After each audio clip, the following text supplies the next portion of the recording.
Yang saya pikir pertama yang menjadi concern kita semua adalah penduduk sipil ya. Bagaimanapun itu perang itu banyak memberikan kerusakan dan korbannya adalah penduduk sipil. Jadi kita terus Indonesia harus mendorong terus menghentikan kedua pihak menghentikan perang. Itu satu hal dan tadi yang mungkin kita perlu mainkan ya, kita perlu mencari cara yang strategis untuk bisa didengar oleh kedua belah pihak.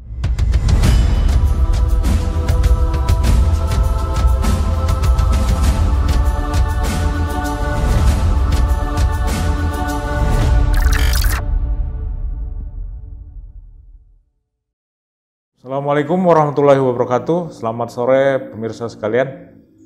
Selamat bertemu kembali dengan Jajang Jahroni Channel. Sore ini saya kedatangan tamu yang sangat istimewa. Seorang dosen masih muda, baru saja menyelesaikan S3-nya di Inggris. Di Universitas apa, Bu? University of York, Pak. University of York. Ya, York Law School ya. York? York Law School. York Law School. Di mana itu? Di York, Pak. Di Inggris? York, ya, Inggris antara Leeds sama Sheffield. Oke. Ya. Namanya Fitria, Dr. Fitria atau Fitria PhD. Dan keahliannya atau disertasinya itu tentang refugee, pengungsi ya. Kita tahu beberapa tahun terakhir ini banyak sekali pengungsi ya di belahan dunia. Dari Timur Tengah ya, terutama dari Syria, dari Irak, dari Afghanistan, dari Myanmar, itu menyebar kemana-mana dan itu menimbulkan persoalan tersendiri di dunia internasional. Nah, Bu Fitria ini menulis tentang itu, tentang International Refugee Regime ya, bagaimana dunia internasional menangani pengungsi. Kita sore ini mengundang Bu Fitri dalam rangka, ini masih relevan ya dengan, jadi Bu Fitri juga ahli hukum internasional ya. Kita akan membincang isu yang sangat panas yang terjadi beberapa minggu belakangan ini ya, yaitu konflik Rusia atas Ukraina.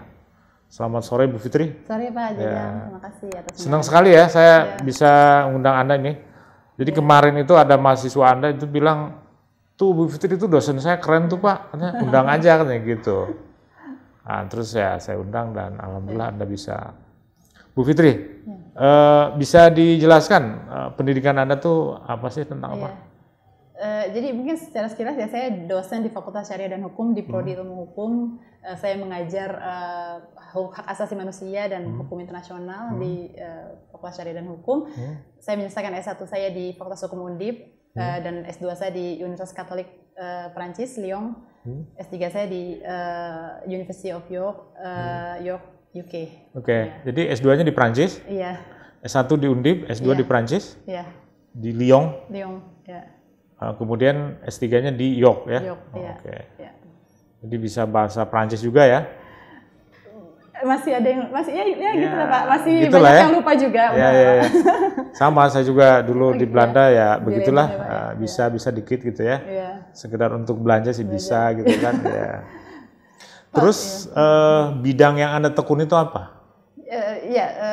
Saya saat ini memfokuskan kajian saya hukum internasional secara umum, tapi saya mengkaji lebih jauh tentang pengungsi internasional, hukum pengungsi internasional. Karena memang di Indonesia terus terang kita belum punya tuh Pak S3 yang mendalami tentang pengungsi, apalagi pengungsi, hukum pengungsi internasional. Tapi kajian saya sebenarnya is not completely hukum internasional, tapi interdisipliner. Karena saya ada aspek sejarahnya juga aspek hukum adatnya, legal pluralism itu ada hukum, dalam hal ini hukum Islam, hukum adat, dan hukum internasional tentunya jadi bidang saya, dan politik internasional. Jadi sebenarnya sangat interdisipliner walaupun core-nya itu adalah hukum tentang hukum internasional ya. Ada pengungsi di sana, ada. Kalau di Indonesia belum banyak orang yang tertarik ya studi tentang pengungsi gitu.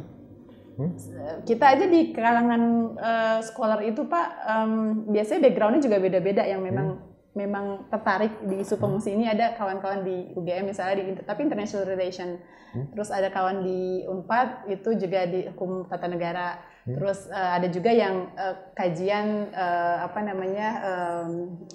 biografi gitu. Jadi sangat interdisipliner dan ada sih di beberapa tapi sangat sedikit sekali. Sangat sedikit ya. Padahal pengungsi itu jadi masalah problem ya? Bisa bilang problem atau ya tergantung sudut pandang. Problem tapi yang sangat real kan di dunia kita juga. Betul, dan belum terselesaikan dengan baik. Iya. Ya. Kita tahu ada UNHCR ya. Betul. Tapi kan nggak cukup kan. Saya dulu pernah juga bekerja untuk TV Australia itu. Jadi banyak pengungsi Afghanistan ke Indonesia, tapi mereka itu sebenarnya transit aja. Mereka pengen ke Australia segala macam, ke dunia ke barat lah ya. Jadi mereka menemui pengungsi-pengungsi itu, saya menerjemahkan lah dengan bahasa Indonesia dan bahasa. Nah, itu problemnya bukan transit sekarang Pak, udah tidak menjadi transit. Kalau kita bicara transit kan skemanya harusnya hanya berapa bulan sih atau 1 tahun atau tapi yang ada lebih dari 5 tahun rata-rata. Mereka di Indonesia dalam keadaan limbo, tidak tahu mau kemana karena Indonesia kan bukan negara ratifikasi konvensi pengungsi. Tapi sisi yang lain adalah minta kemurahan. Indonesia bukan apa? Bukan negara ratifikasi konvensi pengungsi. Ratifikasi pengungsi. Konvensi tahun 1951. Menunggu kemurahan hati negara barat, negara maju atau negara ratifikasi yang sebagian besar adalah negara maju itu hanya mereka menampung 1% dari pengungsi di dunia. Jadi bayangkan Indonesia 1%. Indonesia saat ini 13 ribuan Pak. Pengungsi. Tetapi kan itu Indonesia ini kita kan kebijakan kita kan kita tidak meratifikasi, kita meminta UNHCR untuk membantu memproses status pengungsinya. Setelah itu silakan UNHCR tempatkan mereka ke negara yang bersedia menampung. Tapi saat ini hanya 1% Pak dari pengungsi di dunia yang tertampung ya. Jadi tetap dalam keadaan di negara. Jadi numpuknya di negara-negara transit itu ya? Transit, dan yang ada tuh hampir sekarang tuh angkanya di bawah 30 juta, 29 juta. Seluruh dunia yang 85% itu di negara-negara tetangga yang sebagian besar adalah negara dunia ketiga. Saya ingat ya, waktu saya di Belanda kan banyak pengungsi ditampung di Belanda gitu. Dan mungkin dijanjiin sebulan, 3 bulan, setahun, 2 tahun gitu ya. Sampai bertahun-tahun, sampai pengungsi itu kan ya makan minum sih cukup gitu kan, bisa tidur ya. Betul. Kan? Tapi kan kejelasan nasib masa depan itu kan mereka nggak tahu mau kemana gitu. Sampai dia bilang begini, saya itu ya makan bisa, minum cukup, makan cukup gitu.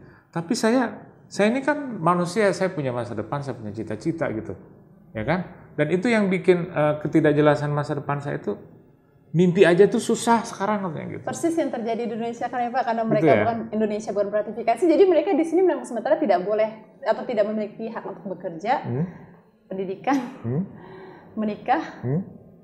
Menikah juga nggak boleh? Tidak boleh. Maksudnya menikah ya akhirnya di bawah tangan dong Pak. Kalau untuk dianggap legal kan nggak bisa. Iya. Itu problem banget. Dan rata-rata kan usia produktif mengungsi itu. Ya. Akhirnya mereka di penampungan aja ya? Ya, memang ada di sekarang ya banyak di kayak rumah-rumah komunitas di berbagai macam daerah di Indonesia. Ada yang ngontrak juga Pak di UIN, ada loh Pak daerah UIN di UIN kampus 2 dekat, ada yang ngontrak sekitar situ. Di Kertamukti. Itu pengungsi? Pengungsi. Bukan mahasiswa internasional? Pengungsi dari Rohingya dan ada juga Afghanistan. Oke. Anda tahu sangat dari mana? Sangat dekat dengan kita kan itu.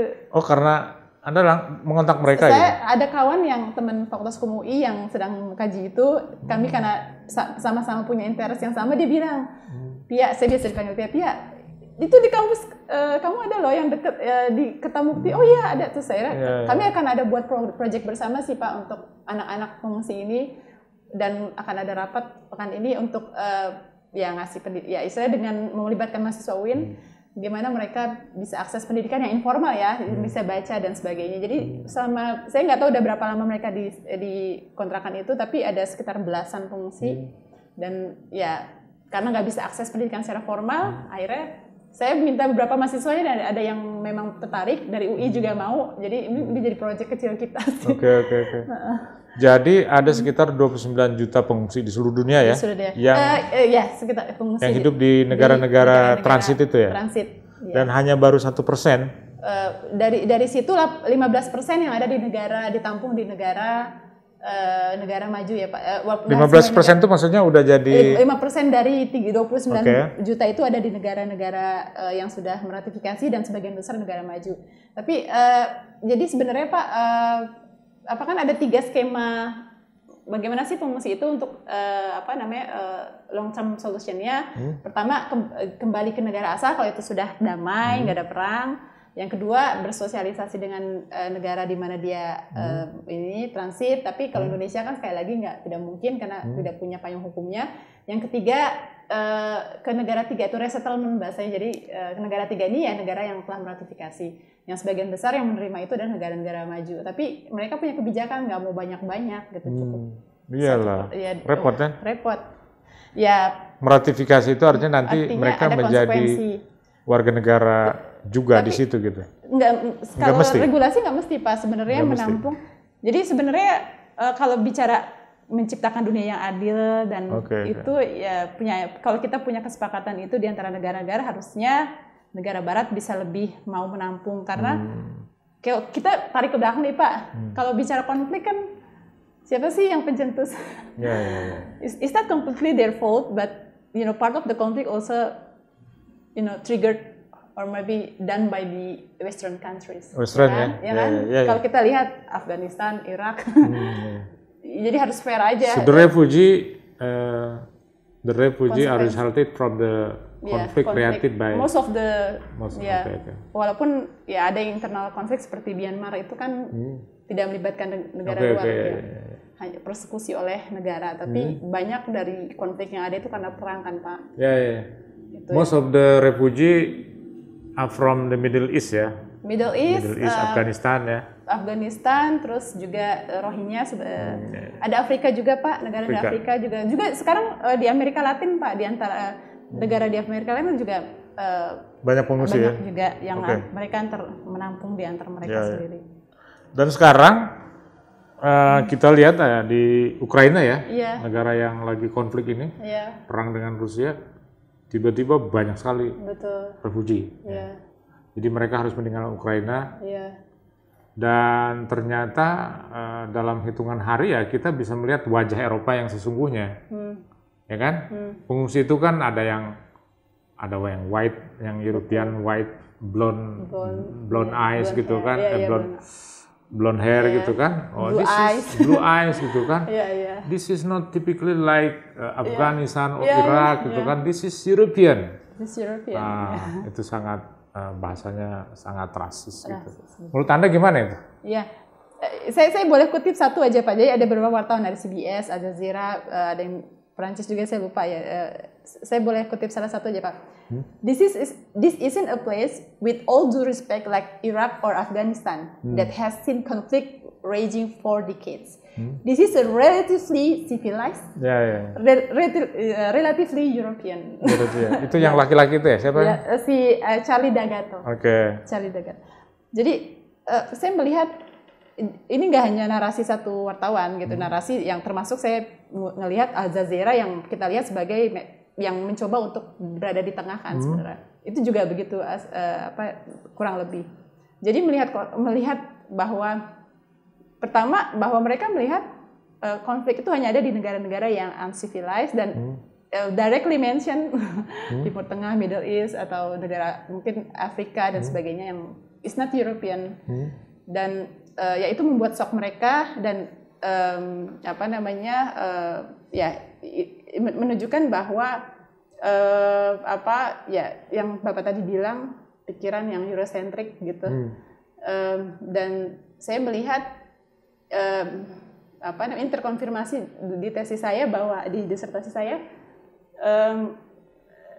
neokolonialisme itu masih ada. Kalau kita katakan negara sudah merdeka, Asia Afrika dan negara yang lain betul sudah penjajah sudah keluar dari negara masing-masing, negara yang dijajah, tapi kita harus ingat bahwa nilai norma kolonialisme itu masih ada dan masih melembaga di lembaga-lembaga yang sangat strategis seperti UNHCR dan mungkin PBB.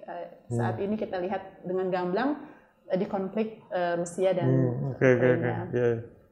Jadi itu wartawan-wartawan seperti itu disebutnya warmonger. Ya, warmonger itu ya wartawan yang apa namanya?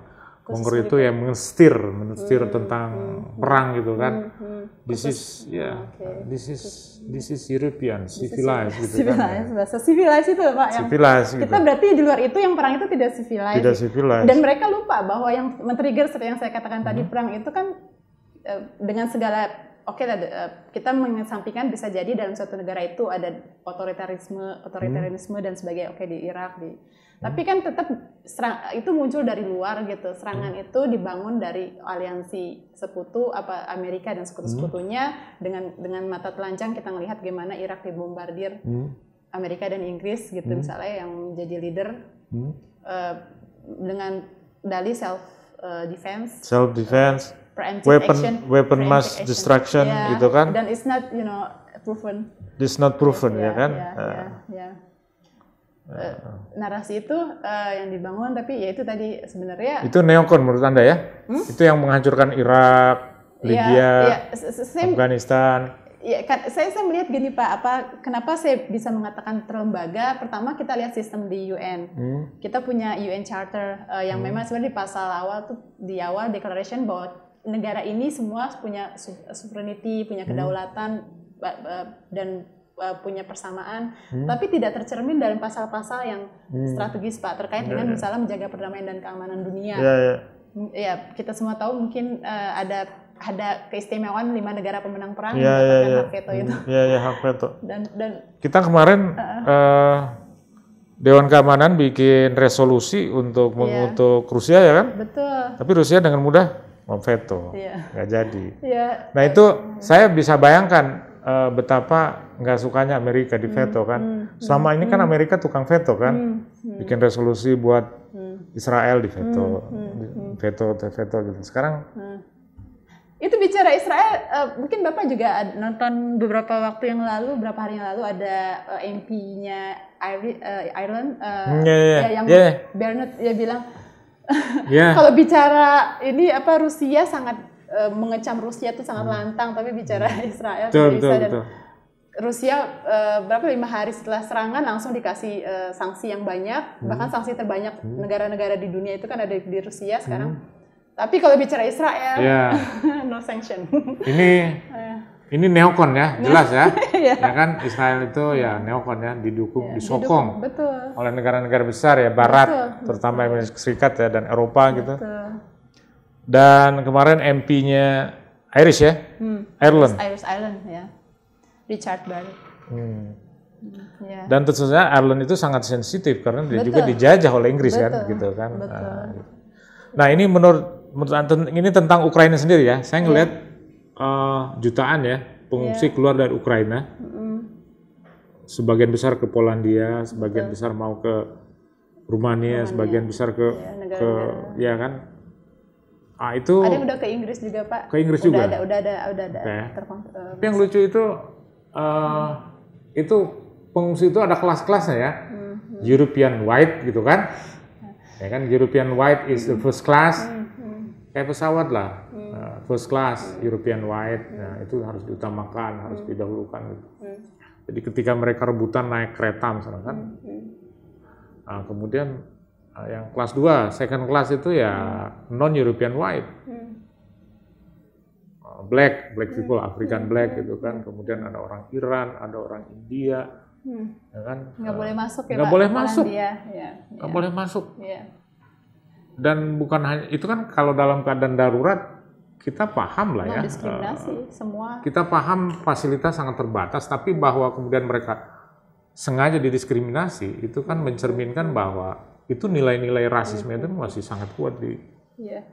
Kalau kita lihat ke belakang nih Pak, misalnya kita sedikit ngomong pengungsi ya, dasar hukumnya adalah konvensi pengungsi yang tadi saya sebut 1951. Jadi memang munculnya konvensi itu kita nggak bisa deny itu adalah merespon perang dunia sebagai pengungsi di pasca Perang Dunia I dan Perang Dunia II.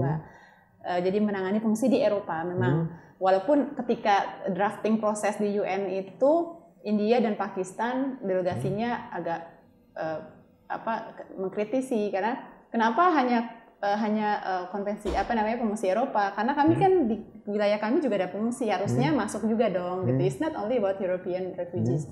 Tapi itu gagal dan akhirnya memang disebut ini Eurocentric sekali konvensi ini.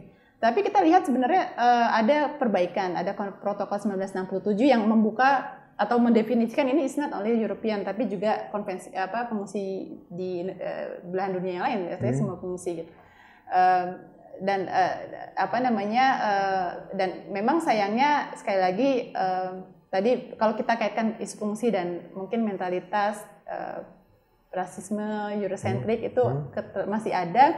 Ketika tadi yang Bapak sangat persis gambarkan yang terjadi saat ini, itu mungkin tadi lontaran wartawan atau mungkin perilaku petugas di lapangan, tapi juga kalau kita bandingkan Suriah dan pengungsi Suriah tahun 2016 yang masuk ke Eropa dan sekitarnya itu dengan penanganan pengungsi Ukraina saat ini, kita lihat beberapa hari sesudah perang ini Komisi Eropa langsung bilang all the Ukrainian refugees are welcome in European states. So beberapa negara itu Ukrainian refugee are welcome, Muslim are not. They don't say Muslim are not, but in reality they banyak. Selektif, sangat selektif mencari. Jadi apa bentuknya dan polisinya gitu. Jadi Lisabon itu Portugal. Ukrainian welcome, Muslim or not. Tapi saya bicara ini bukan bicara masyarakat Eropa ya Pak. Maksudnya ini kan kebijakan negara. Kalau di tataran orang Eropa enggak, saya sih tidak mengatakan banyak yang rasis, bahkan banyak yang sebenarnya sangat humanis. Jadi kalau ada penelitian masyarakat jangan membedakan lah antara pemerintah. Betul. Karena saya ada penelitian sangat menarik tentang respon terhadap pengungsi Suriah ini tadi yang Bapak sebut di Yunani, di Lisbon yang pintu pertama karena ini laut ya Pak ya. Di Laut Egea itu masuk dan di situ ada menggambarkan salah satu yang saya baca itu luar biasa ya. Masyarakat sekitar orang-orang Italia gitu ya. Itu dengan baik hati membiarkan pengungsi juga tinggal di rumahnya dan sebagainya, untuk istilahnya saya tidak mengatakan itu sebagai cerminan masyarakat Eropa sekarang. Ada nggak sih yang rasis? Ada gitu. Tapi saya melihat sih sebenarnya banyak juga yang sangat welcome. Tapi ini bicara kebijakan negara yang. Betul. Dan ada satu lagi yang Israel welcome the Ukrainian Jewish refugee to come to Israel gitu. Karena kebijakan Israel kan memang terbuka untuk siapapun yang Jewish Pak di seluruh dunia yang butuh. Mereka punya kebijakan itu untuk bisa untuk masuk ke Israel. Jadi ini konflik ini membuka borok-borok Eropa ya. Enggak sebagian, tentu saja pada tataran masyarakat sebenarnya orang Eropa juga sangat humanis ya. Saya pernah tinggal di Eropa, di Belanda Belanda itu kata orang salah satu negara Eropa yang sangat nggak rasis. Kenapa? Mungkin karena Belanda itu kecil dan jadi nothing tulus gitu Belanda. Jadi orang hitam, orang putih itu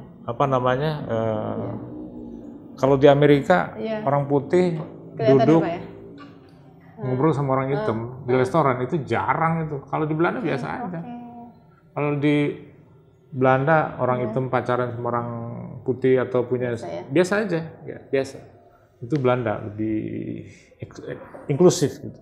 Saya pikir Inggris demikian. Saya tinggal di yang 90% itu kulit putih. Saya pernah merasakan 3 kali ada tindakan rasis ke saya, tapi yang nolong juga orang kulit putih juga gitu. Yang istilahnya yang kamu nggak boleh gitu, kamu harus mereka ini yang istilahnya membantu saya untuk istilahnya berhadapan dengan mereka misalnya gitu. Jadi relatif saya pikir masyarakat saat ini apalagi di masyarakat yang yang mungkin lahir saat ya seumuran ya anak muda itu saya pikir mereka jauh lebih terbuka gitu ya Pak ya. Itu lebih ke kebijakan negara yang nggak banyak berubah juga dan ya. Jadi saya menyaksikan konflik Ukraina ini terkejut gitu. Jadi Eropa yang katanya disebut civilized itu begitu ada konflik langsung rasisnya keluar gitu. Rasisnya keluar. Saya baca itu mahasiswa dari Iran, dari India, dari Pakistan, dari apalagi orang Afrika ya. Itu mereka terlunta-lunta berhari-hari ditahan dan dijadikan hostage katanya. Oleh tentara Ukraina. Dijadikan hostage. Benar nggak itu? Agar tidak diserang oleh Rusia. Seminggu kemudian dilepaskan, mereka nggak dikasih makan segala macam. Boleh saya tadi mendeskripsikan lebih jauh Pak tentang konflik yang pengungsi Suriah masuk ke Eropa dan sekitar sama ya tadi kasus Ukraina yang saat ini ya.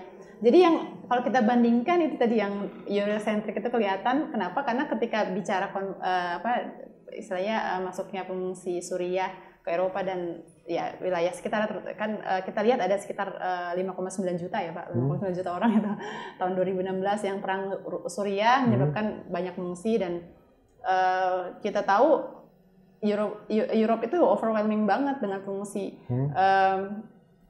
Tapi yang menarik yang saya lihat hanya dari data yang ada kita lihat dari 5,9 juta itu hanya satu negara Eropa yang secara persisten mau dan sangat cepat menerima itu Jerman. 900.000 itu kanselir. Saya pikir faktor kanselir Jerman Angela Merkel tuh sangat humanis saya pikir. Sangat humanis ya? Humanis, sebenarnya sih nggak mudah bagi dia untuk berhadapan dengan ultra nasionalis ya. Tapi tetap dia kekeh bahwa dia akan ambil 900.000. Selebihnya tiny. Nonsen ya? Inggris hanya 4.000 sekian. Kemana sih pengungsi itu? Ke Turki. Negara ke Turki ya? Ke Turki Pak. Jadi ada perjanjian Uni Eropa dan Turki. Penanganan pengungsi dan Uni Eropa ngasih sekitar 7,3 miliar dolar untuk 3 tahun ya Turki. Jadi Turki itu kebanjiran pengungsi tapi dia dapat uang dari Uni Eropa gitu. Ada perjanjian ya, Mungkin kan dia nggak mau kasih cek kosong juga kan, tetap harus ini kan nanganin segitu banyak orang ya bisa acceptable sih Pak ya. Maksudnya dia tanpa ada sokongan kan nggak susah juga menerima sekian orang yang nggak punya tempat tinggal, dia harus membuat tenda dan sebagainya itu sangat bisa dipahami. Tapi ya tetap ada timbal balik kan. Kenapa sekarang ini lebih banyak orang Turki di Eropa karena mudah untuk mereka lebih dipermudah untuk bisa stay tinggal di sana, kerja dan sebagainya. Tapi itu menunjukkan bahwa ini satu sisi. Kalau kita lihat bandingan tadi pemimpin Uni Eropa langsung bilang ya welcome all kan all itu semuanya welcome. Sekarang 2,5 juta ya Pak. Di mana?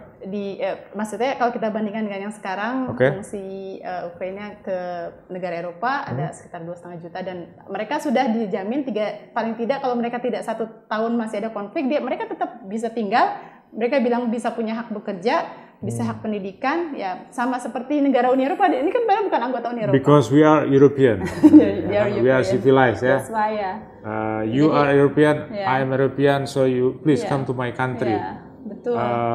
This is also your country, gitu kan. But from Syria no, gitu kan. You are different. You are different people. We are afraid. Maybe you. Jadi itu saya lihat. Oke, kita bisa melihat membandingkan. Saya pikir bagus bagi negara kita sebagai negara yang tidak take part sama konflik ini untuk berbicara kepada dua pihak bahwa kita ini non-aligned bagian dari gerakan Indonesia itu gerakan non-blok dan juga meminta komitmen tadi tentang pengungsi kalau bisa menampung misalnya pengungsi Ukraina harusnya juga bisa menampung pengungsi yang lain gitu loh Pak. Termasuk Indonesia kan kita bukan negara ratifikasi gitu. Harusnya mereka bantu lebih banyak lagi misalnya seperti itu. Menagih lah kalau memang mau mengatakan mereka pemimpin yang sesungguhnya misalnya katakanlah mereka ya kan selalu menempatkan diri we are the leaders but tapi just yang adil dan keadilan persamaan dan sebagainya kan harus terus ya kita sebagai negara harus juga ingatkan gitu. Bu Pia, Ya. Anda terkejut nggak dengan konflik Rusia-Ukraina ini? Ini kan Eropa ini relatif damai kan, damai ya kan. Ya. Orang ngobrol di kafe, orang apa namanya, lagi pandemi lah ya, masih pandemi gitu. Tiba-tiba ada konflik dan langsung skalanya itu besar gitu. Ini Rusia dan konflik itu terjadi di Eropa gitu. Sama orang Eropa sendiri gitu. Anda terkejut nggak? Kalau saya melihat pertama Eropa itu kan sebenarnya kalau kita sejarahnya saya selalu dalam konflik perang sebelum Perang Dunia Kedua ya Pak, selalu perang terus kan gitu ya? Negaranya. Makanya mereka tuh setelah Perang Dunia Kedua itu benar-benar berharap selalu damai dan ya tanpa ada peperangan. Tapi kalau saya membaca konflik ini is not about Russia dan between Russia and Ukraine kan sebenarnya di balik itu Russia dan Amerika serta negara sekutunya yang ya ada perang dingin. Saya ini perang dingin belum selesai ya gitu. Jadi perang dingin belum selesai. Belum selesai kelihatannya kan kalau kita lihat misalnya kebijakan. Jadi perang dingin itu kan harusnya selesai setelah Uni Soviet bubar, ya kan? Jadi kan Amerika Serikat dan NATO nggak ada lawan lagi. Tapi ekspansinya terus tuh Pak. Ekspansinya terus ya. Ya ada kasus-kasus menarik di Eropa yang itu tadi memunculkan masih belum harmonis nih antara Rusia dan negara-negara Barat. Waktu itu saya lupa namanya ya Pak, ada kasus di Inggris tuh cukup mencuat, ada seseorang Rusia mata-mata gitu yang kemudian diracunin. Jadi di Inggris saya lupa tuh. Itu jadi sangat atensi media kuat dan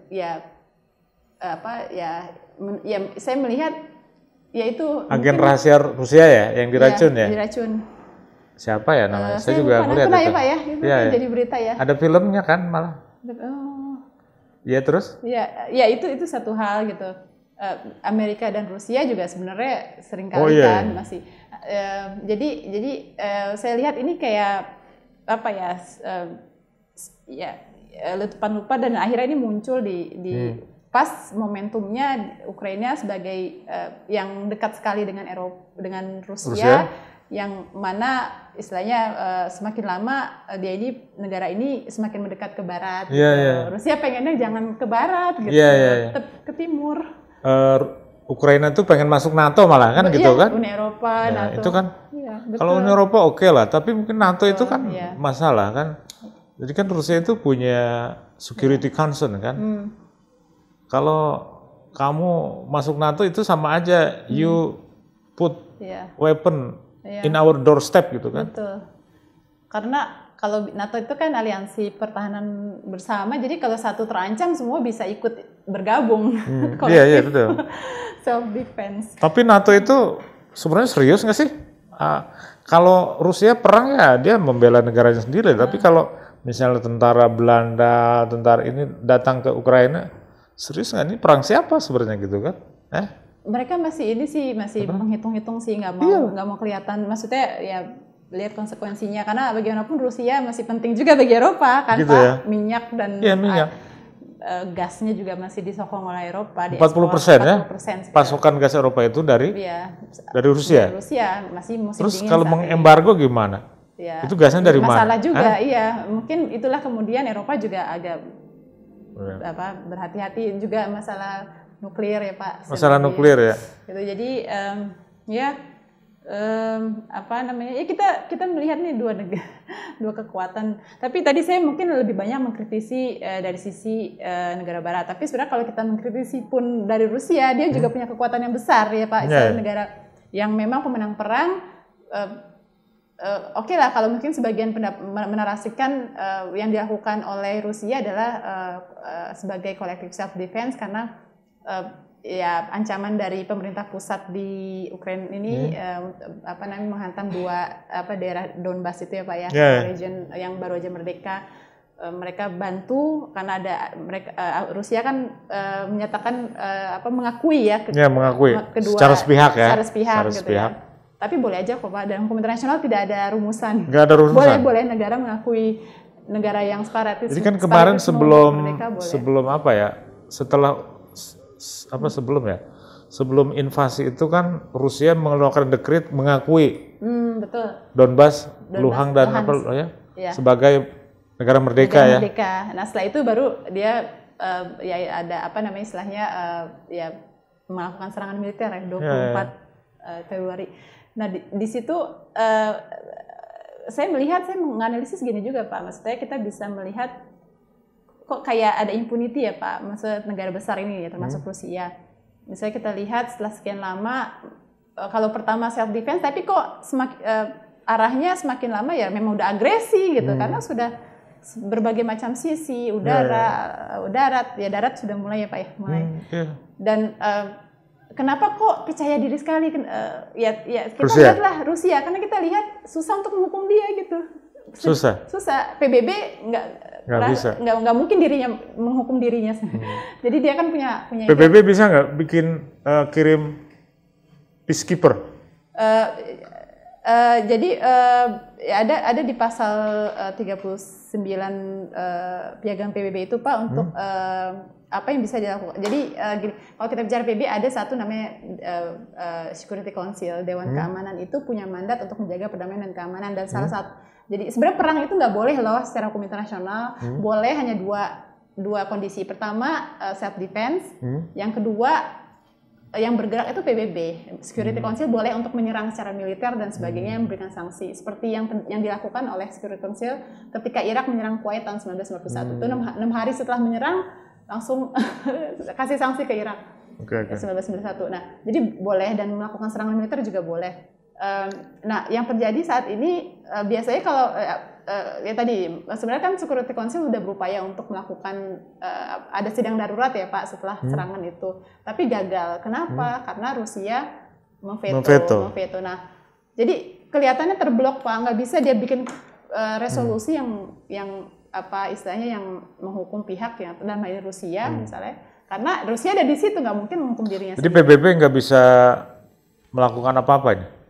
Nggak bisa kalau makanya sanksi itu dilakukan, makanya kemudian negara-negara Barat terutama memberikan sanksi langsung kepada Irak karena tahu nih PBB udah nggak bisa digunakan untuk bisa menghukum Rusia misalnya gitu, melalui sanksi-sanksi negara apa namanya ke Rusia, sanksi ekonomi, no fly zone, macam-macam tuh kan ya Pak. No fly zone nggak ada kan? Nggak ada ya. Nggak ada. Lebih ke sanksi ekonomi. Sanksinya itu ini aja, Chelsea harus dijual. Itu salah satu loh Pak. Sebenarnya banyak sanksinya Pak. Tapi kan itu saya kira nggak fair ya. Roman Abramovich itu kan pribadi gitu kan. Katanya kan ada hubungan dekat dengan Putin. Jadi mereka yang dianggap pengusaha yang mention orang kaya Rusia yang ada di Eropa itu diserbu sama squatter itu, penghuni liar itu. Gimana itu? Memang jadi jadi tontonan gitu kan? Ya. Jadi setiap oligark yang Rusia yang dekat ada sama pemerintah itu disita hartanya. Padahal oligark itu kan nggak selalu suka sama Putin juga. Tapi mungkin menurut negara Barat yang diidentifikasi Pak, yang dekat gitu sama ya? itu. Ya gitu. Maksud saya gimana ya, bahwa Rusia sudah menginvasi dan melakukan lebih dari agresi ini sebenarnya. Dia kayaknya mau menghancurkan menguasai negeri gitu kan, mungkin menumbangkan rejim si Zelensky itu. Sebenarnya kalau kita mau pegang omongan Presiden Putin kan, dia bilang saya tidak mau menguasai Rusia di awal itu, saya hanya ingin sebenarnya targetnya, tapi kita nggak tahu nih ya, tapi ini dari yang awal perang itu kan lebih kepada jangan ke NATO, jangan agresi, jangan ada tindakan, kalau bahasa Presiden Zelensky ke ini kan positioning ya Pak, karena ini kan masih Ukraina itu menganggap bagian dari wilayah Donbas ini bagian dari Ukraina, makanya bahasanya menegakkan ketertiban, keamanan. Tapi harapan Rusia mungkin biarkan aja mereka menjadi negara merdeka, mungkin arahnya ke sana terus dan jangan dekat ke NATO, jangan dekat ke Uni Eropa karena ini daerah buffer zone itu tadi berharap buffer zone ya. Berharap should never become NATO member ya. NATO member itu. Nah, nggak tahu nih Presiden. Saya kira Zelensky itu gimana ya kalkulasinya tuh. Masih terus ada perundingan ya Pak ya sampai kemarin tuh walaupun belum ada. Tapi nggak pernah membuahkan hasil ini. Ya, belum ya. Kalau masing-masing masih dengan kekeh masih apa ya harus ya. Ya ini bicara mediator siapa sih sebenarnya? Mediatornya sejauh ini nggak ada. Mediatornya siapa ya? Turki pernah Pak, Israel, tapi gagal ya. Turki sejauh yang ini dianggap masih, bisa kedua-duanya. Ya Indonesia, ya bisa lebih aktif. Indonesia? Non blok itu mungkin Pak, kalau kan Indonesia nggak termasuk yang dikenakan sanksi tuh. Karena memang nggak memberikan sanksi. Kalau Singapura, Filipina kan blok Amerika, jadi. Singapura ya? Singapura mah kena. Ya bisalah kita punya posisi sendiri, kita mengajak kawan-kawan di negara-negara non-blok, karena kita bicara sekarang masyarakat sipil apa yang jadi perhatian kita melihat banyak korban, ribuan orang, pengungsi itu kan harusnya menjadi perhatian yang besar bagi negara yang mungkin tidak juga ikut konflik ya, yang bisa istilahnya bersuara kepada mereka ini. Gitu ya. Kalau Indonesia mau memainkan peran bebas aktif. Anda kata orang konflik ini sebenarnya udah lama terjadi sejak tahun 2014 gitu ya. 2014 itu ada kudeta kalau nggak salah ya. Crimea itu Pak yang mencaplok. Crimea dicaplok sama Rusia ya. Crimea dicaplok Rusia dan sudah ada referendum 95% pengen ke Rusia gitu kan. Karena memang mungkin itu orang Rusia gitu ya. Banyak kesamaan dengan Rusia. Terus ada presiden Ukraina yang pro Rusia sebenarnya. Iya. Siapa? Lukashenko itu digulingkan kan di kudeta gitu. Di kudeta kemudian ada pemilu tahun 2019, Zelensky menang gitu. Zelensky yang suka muncul di TV itu. Jadi ini konfliknya sebenarnya udah lama gitu kan. Rusia concern dengan security gitu kan. Oke lah NATO tapi ini Ukraina jangan diambil dong. Masa kamu ambil juga Ukraina gitu kan? Kalau Ukraina diambil gimana? Kita kan merasa terancam gitu. Kan ada doktrin apa ya? Saya lupa itu. Nggak boleh sebuah negara itu naro senjata di dekat negara musuh gitu. Karena itu langsung mengancam gitu. Memang banyak kesamaan sih kalau kita lihat bahwa antara hubungannya dekat karena memang ini kan kita lihat 1991 Uni Soviet bubar terus pecahan itu ya suksesornya memang Rusia. Tapi kan di antara itu ada Ukraina yang jadi sudah banyak persamaan.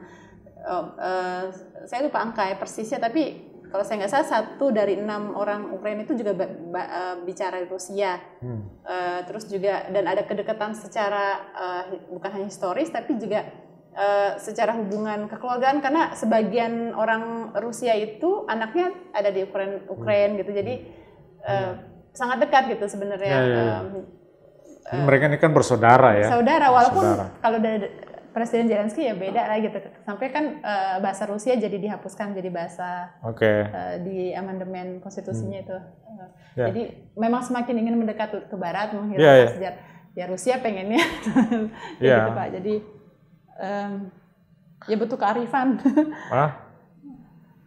Jadi kan Zelensky ini orang Ukraina sebagian orang Ukraina ini begitu Uni Soviet bubar dia langsung jatuh hati sama Barat gitu kan, pengen jadi Uni Eropa, pengen jadi, nah ini yang yang jadi anggota NATO ini yang susah gitu. Tapi wajar bergabung ke Uni Eropa ya mungkin karena siapapun kan ingin lebih sejahtera. Iya betul. Ya. Mungkin melihat dari situ kita juga bisa memahami.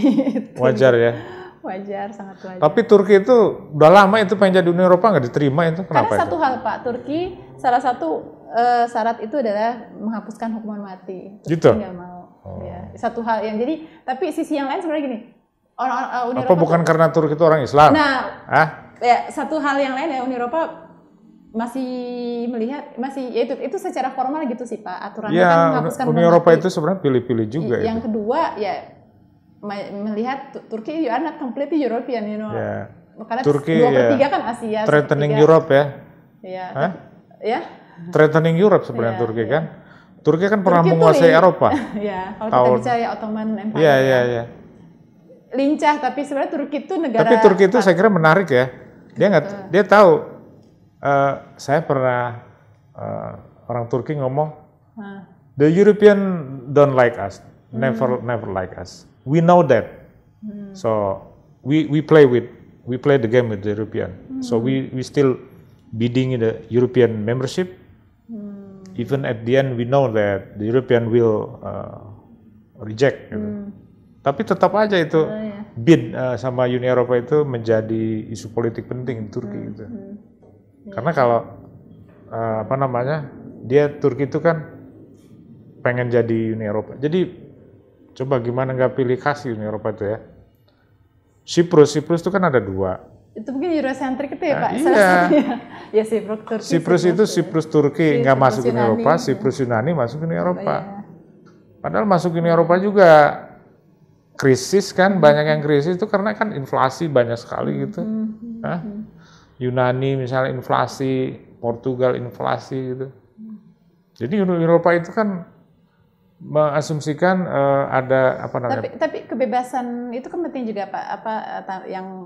Tanpa batas untuk setiap warga negara bisa bekerja kayak gitu tuh penting sekali mungkin bagi istilahnya mereka. Penting. Jadi kelihatan lah bahwa Uni Eropa itu apa sih alasan Turki ya karena Turki orang Islam itu aja. Tapi Turki juga banyak kartunya gitu kan. Ya, bisa kemana-mana dia. Bisa kemana-mana, bisa kemana-mana. Ya. Baik Bu Pia, yang terakhir nih ya.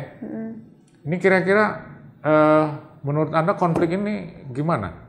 Lama apa cepat ini selesai? Ya, saya lihat memang perundingan tetap diupayakan, tetapi yang sampai tapi perundingan itu menurut saya nggak terlalu serius karena dua pihak sih. Dan harus ada pihak ketiga. Mungkin yang jelas. Kalau kita sebagai negara nih Pak, tadi saya bicara Indonesia, mungkin yang memang oke lah kita sudah menjadi bagian dari yang ikut mengutuk agresi dalam resolusi Majelis Umum yang kita ketahui bersama. Tapi tetap kan Rusia melihat kita itu sebagai yang netral juga karena tidak dikenakan sanksi. Jadi mungkin Indonesia perlu memainkan peran yang strategis. Indonesia bisa ya? Bisa, G20 jelas. Sekarang presidennya Jokowi. Jadi kan kalau dari dunia barat Jokowi itu sekarang jadi apa? Jangan di G20. Presiden yang tahun ini Pak. Kan nanti Indonesia hosting the G20 kan. Oh gitu. Nah, negara barat bilang jangan, harus di-ban. Rusia nggak boleh ikut gitu misalnya. Tapi kan dia harus presiden kita, saya pikir posisi sudah jelas di Twitter beliau sebut bahwa kita itu menyerukan berhenti perang di kedua belah pihak, jadi mengambil jarak kedua belah pihak. Dan mungkin bukan hanya itu, saya pikir kuncinya bukan di G20 aja, tapi ini momentum yang bagus bagi gerakan non-blok. Kita lihat sejarah non-blok mencoba untuk tidak ke sana kemari, tidak ke barat dan ke timur. Cobalah gimana kemudian Indonesia memainkan itu untuk mendekati kedua belah pihak melalui gerakan non-blok untuk berdamai gitu. Berdamai, dan kalau damai itu kan ya Pak ada yang diberikan dan ada yang diterima. Jadi saya melihat ini belum kelihatan. Walaupun kita lihat sebenarnya keinginan Rusia tuh kelihatannya jelas, Ukraina jangan mendekat ke NATO misalnya, buffer zone misalnya seperti itu, dan bagi Ukraina mungkin ya hentikan. Tapi Ukraina bisa nerima nggak itu syarat itu? Saat ini kayak belum ya Pak. Belum kalau lihat dari masih berperang. Lagian NATO juga. Nggak perhatian sama Ukraina itu, ya kan? NATO jelas-jelas nggak ngebantuin Ukraina, apa? Ya mungkin karena menghitung tadi Pak, menghitung sisi ekonomi dan sebagainya, nanti perang lebih besar akan banyak masalah, jadi lebih berhati-hati. Jadi NATO juga saya ngebayang ya, nah itu tuh kan tentaranya dari seluruh negara anggota NATO ya, orang Belanda, orang Belgia, orang ini. Jadi pas pergi ke Ukraina ini sebenarnya perang siapa ya gitu kan? Kalau Rusia jelas ini perang demi negara kan gitu. Tentaranya whose war gitu kan? itulah yang sangat dekat dari kenapa kemudian Rusia agak karena kalau bicara NATO kan satu terancam semua jadi ikut gitu Pak. Jadi itu memang kan itu teorinya seperti itu. dan memang Tapi begitu kalau ngelihat negara yang kuat seperti Rusia itu gimana? Hah?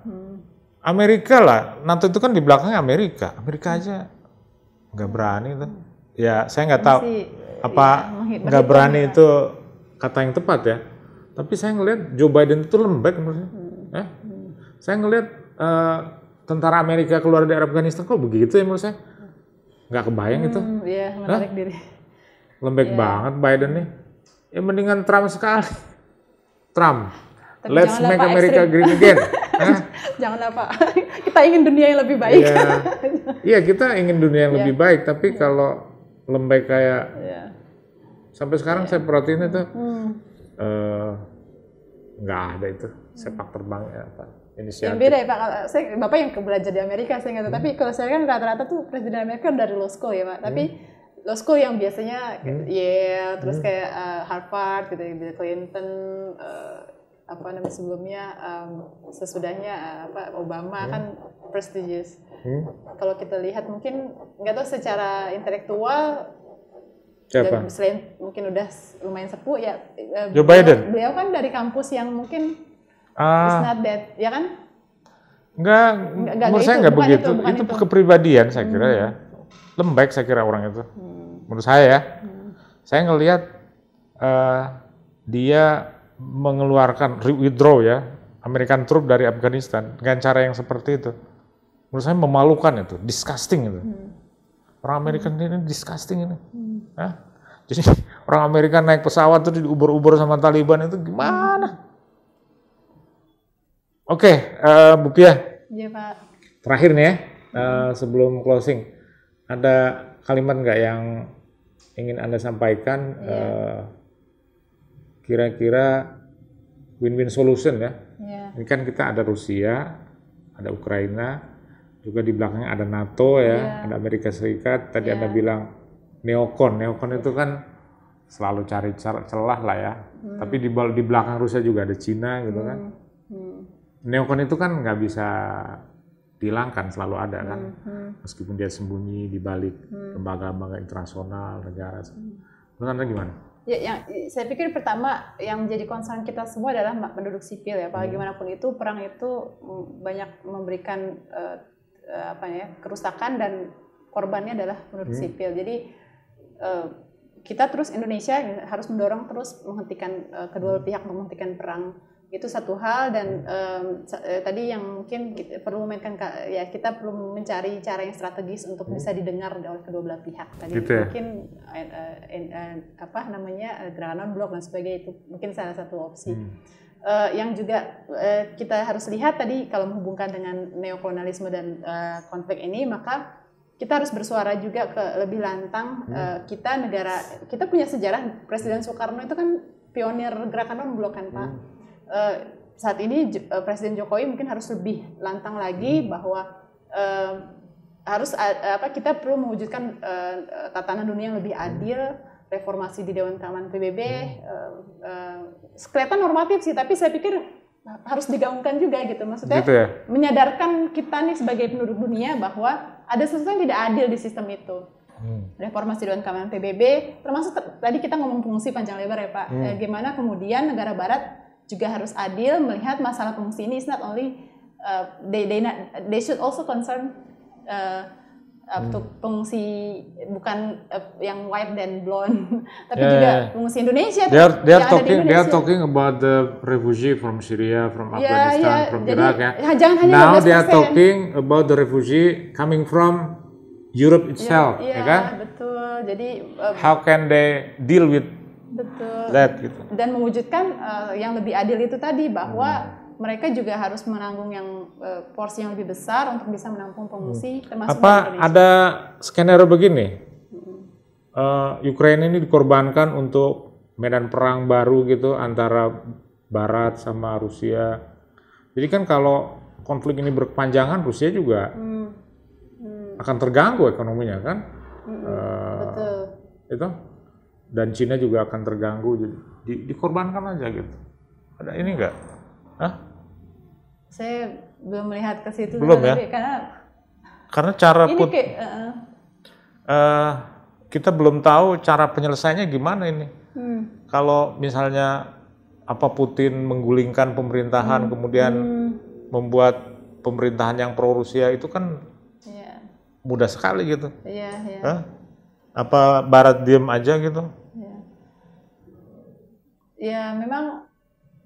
Ya sekarang kita bicara yang terjadi memang hukum itu lemah ya Pak, powerless, jadi politik yang lebih kuat. Jadi kalau memang mau berakhir ya mungkin Presiden Zelensky ini yang kartunya juga gitu? Mungkin ya istilahnya demi keselamatan warganya ya apa yang diminta Rusia, poin-poin tadi itu barangkali ya jadi ya kan Rusia sejak awal itu tuntutan Rusia itu minimum. Betul. Rusia itu punya security concern, ya kan? Betul. Dan itu Zelensky itu yang demokrasi lah, NATO lah segala macam itu kayak boneka aja itu. Menurut saya enggak. Dia punya kalkulasi yang salah menurut saya, sehingga. Walaupun kalau kita lihat bisa jadi memang benar masyarakat di Ukraina ini memang pengen ke Uni Eropa karena mereka bisa lebih dianggap bebas dan secara ekonomi lebih bahwa baik, mereka nggak suka orang Rusia, karena Rusia dianggap penjajah, gitu kan. Tapi mereka juga harus tahu bahwa Rusia itu besar dan kuat gitu kan, gitu loh. Baik Bu Ipah, menarik sekali Pak. Terima kasih ya obrol-obrolannya. Sama-sama, dengan senang hati. Nanti kita sambung lagi ya. Tapi mudah-mudahan bukan tentang konflik lagi. Konfliknya udah selesai gitu kan. Ini konflik ini membelalakan mata semua ya. Konflik itu kan biasanya terjadi di Timur Tengah ya. Timur Tengah, Afrika Utara, Asia Tengah. Ini terjadi di Eropa. Which is relatively civilized gitu kan. Unbelievable. Tapi ya terjadi. Dan sekarang konfliknya masih semakin dahsyat. Ya, kita nggak tahu apa yang akan terjadi besok. Demikian wawancara saya dengan Bu Fitria ya. Semoga ada manfaatnya. Jangan lupa untuk tancap terus di channel ini, Jajang Jahroni Channel. Jangan lupa untuk subscribe, like, share, dan komen. Demikian, terima kasih. Assalamualaikum warahmatullahi wabarakatuh.